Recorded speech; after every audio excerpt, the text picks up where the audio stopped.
My name is Awoka Derbe.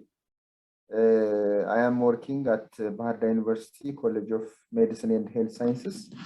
Currently, I am attending a PhD at Addis Ababa University School of Medicine at the Department of Medical Microbiology. Today, I'm going to present you a systematic review article that's entitled with Human Papillomavirus Genotype Distribution in Ethiopia. This is actually an updated systematic review I have tried to present for the society. I think a couple of years before the first systematic review, and this is actually an updated one with additional data to give more emphasis on virology of this important virus, actually that's importantly associated with cervical cancer. So my presentation will have outline.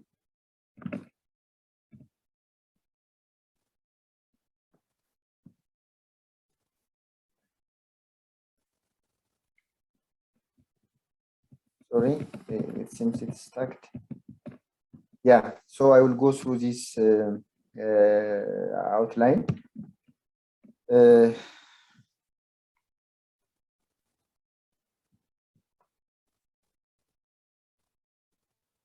begin with the introduction part, as you know, cervical cancer, it is one of the leading causes of cancer-related mortality among women in global context, including in Ethiopia. According to the recent reports of WHO, every minute more than women are actually died. Like, for example, per year, more than 600,000 are diagnosed with cervical cancer. More than half of which, like roughly 341,000 days, is reported every year. Greater than 90% of these days and actually cases are reported in developing countries where there is poor infrastructure in cervical cancer screening and actually vaccination coverage. According to the WHO 2020 estimate, by the year 2030, unless actually different prevention strategies are in place, cervical cancer estimated to kill greater than or roughly 500,000 people in yearly basis.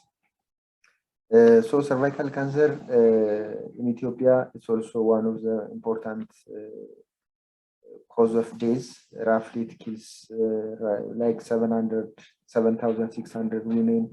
They are diagnosed annually, and of which greater than 6,000 actually, they die in the yearly basis. We have actually greater than 30 million women aged greater than 50 years who are at risk of developing cervical cancer at any time of their age.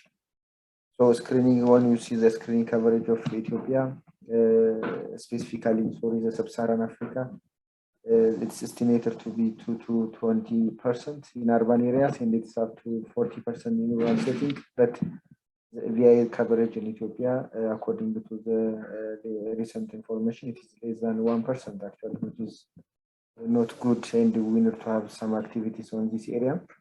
And also vaccination we have started in 2018 among school children. And so far, we are able to manage, Ethiopia able to manage roughly 7 million girls to be vaccinated, but still, when you compare with the number of the people, the coverage is still too small. Greater than 99% of cervical cancer cases are associated with HRHPV or high-risk human papillomavirus infection, but there are some non-HPV associated infections that are recently reported, but mostly this cancer is associated with actual HPV infection. So to date, we have more than 200 different types of HPV. Up to 40 of them, these are actually sexually transmitted. However, despite the high burden of cervical cancer related mortalities and morbidity, actually robust compiled data, including the distribution of HPV in Ethiopia, is actually missing. So having a data on human papillomavirus genotype distribution, it is very important to design the vaccination, which types of HPV should be considered in the vaccination cocktail, which kinds of HPVs are also important for diagnostic purpose, for screening purpose. So having the map of the HPV circulating in the country is important for this planning for policymakers actually. So Vaccination and HPV-based tests are highly dependent on national-based HPV profiling, basically. So the objective of this review was to systematically compile the data about the HPVs that are reported in Ethiopian context from cervical, different kinds of cervical pathologies. As a method and the materials, we conducted this systematic review based on the PRISMA guideline.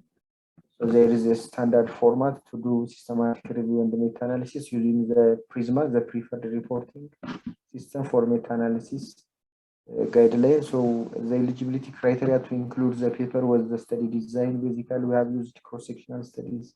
Participants were women at different age group. The setting was in Ethiopian context and actually that are published in English language, basically, that are published in English language.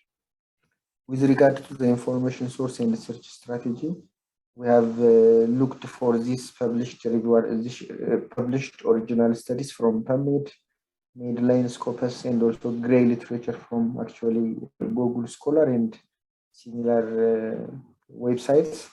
The last research was done on 18 August 2021.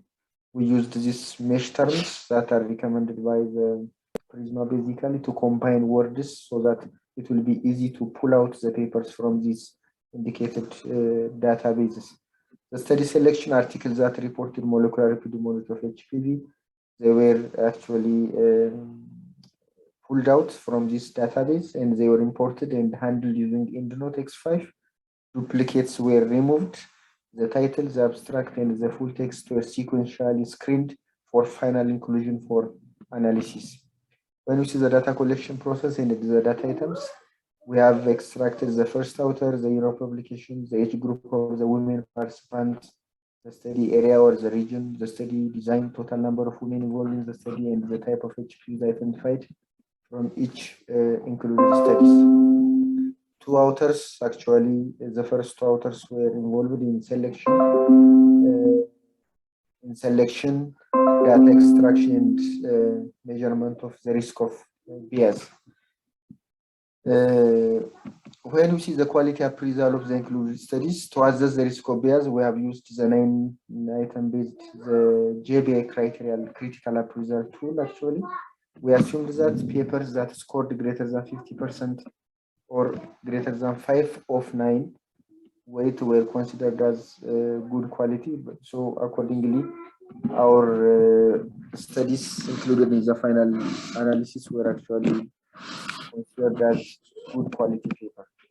When we see the data analysis, we use Microsoft Excel spreadsheet so that the data were extracted and fed into this spreadsheet, basically, and the presentation was we try to present the HPV prevalence from each study, the proportion of high-risk HPV types identified from the included studies, and the proportion of all groups of HPV with their 95% confidence interval. So this is the result, the search result, basically. When you see the results and discussion, basically, you can see how we go through the identified papers, and finally, we include able to manage 10 papers for analysis. In the first review part of this particular systematic review, we had only 4 papers, but now, after having some additional studies somewhere in different parts of the country, we are able to manage additional 6 papers, so that finally we have able to manage, include 10 papers for analysis. So still, this indicates a limited research area actually in the field of HPV because of lack of infrastructure and actually setting, molecular study settings are not available in Ethiopian context. As you see from the study characteristics from the table, the studies were conducted between 2005 and 2019. They were conducted in different parts of Ethiopia. Most of the studies they emanate from Addis Ababa, basically. Central Ethiopia, we can consider this one, Jimma, southwestern part of Ethiopia, and also there was a multi-center study that's conducted in northwest part of Ethiopia.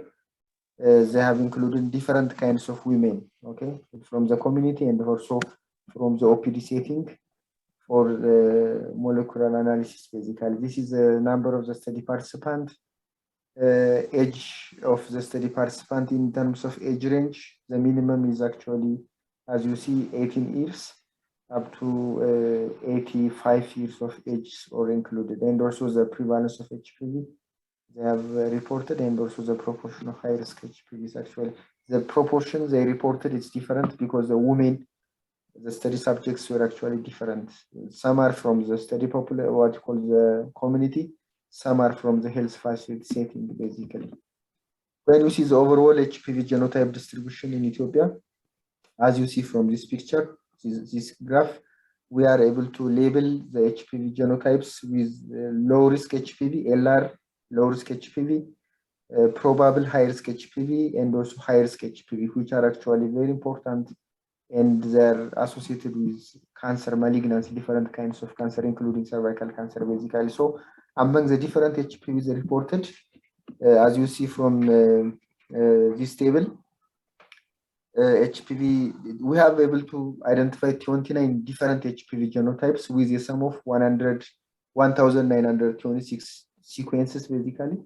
HPV 16 is very important, which is around 37%, followed by HPV 52, about 6.8%, and HPV 35, 4.8%, HPV 18, 4.4%, and HPV 56, 3.9%. These are the top 5 high-risk important HPV genotypes identified from this systematic review. The combined prevalence of this HPV 16 and 18 was up to 53 or 54% roughly. Basically, you can just the vaccinations that we are going to that's launched in Ethiopia. It's actually composed of Gardasil 4 that contain HPV 16, 18, HPV 6, and 11 basically. So you can imagine among the vaccinated women, a number of girls actually missed protected because important genotypes are not actually considered in the vaccination cocktail or in Ethiopian context. So HPV 16 is very important, but still there are other HPVs that are very important to be considered as far as vaccination and screening is concerned in Ethiopian context. When you compare the HPV genotypes with other systematic reviews done in the African context, in Asia, in North America, Israel, for example, Latin America, and the Caribbean, across these reviews, HPV 16 in the global context is very important. In as far as cervical cancer, different cervical lesions are concerned, HPV 60 is very important, but the second, the third, the fourth, they are actually variable from study to study. But so what's very important, the message here is while we plan vaccination, HPV-based screening, and other prevention and strategies, we have to consider our national data, our HPV-based national data, for the purpose of actually these kinds of screening and vaccination programs in Ethiopian context. So HPV 16, as you see, it's very important. So the reported genotype in Ethiopia implies that basically is they're able to predict how HPV vaccination and HPV screening will affect cervical cancer prevention in Ethiopia. This implies that further HPV vaccination should be target the first predominant genotypes. This is the case with nanovalent vaccine, which targets 7 first HPV genotypes. So even though there are some financial economical impacts, Ethiopia should consider the nanovalent vaccine to include the most important genotypes that are circulating in the country, so that would protect against about 90% of HRHPV genotypes. As a limitation, this systematic review will be an important input to revise the current vaccination program of Ethiopia. The review includes studies from different settings and study participants, which enable to appreciate better picture of HPV genotype distribution in the country. However, there are some absence of data, especially like in the eastern part of the country, in the wider regions of southern part of Ethiopia. So having data from these regions, it will make our finding more actually representative of the nation. Variation in the HPV genotyping method and the study participant included by the studies, actually it may have impact the overall picture of our result. So while we interpret our finding, we have to consider these limitations under our considerations, basically. So in conclusion, HPV 16 in particular, but HPV 52, 35, 80, they warrant exceptional consideration in the vaccination and cervical cancer screening program in Ethiopia. additional data, they are needed to know the distribution of this virus in other regions of Ethiopia to build the overall distribution of high-risk HPVs. So that this will be very important for vaccination and screening. ESOG for providing the opportunity to present this finding. Thank you very much. አዲሱ ጨርሻለሁ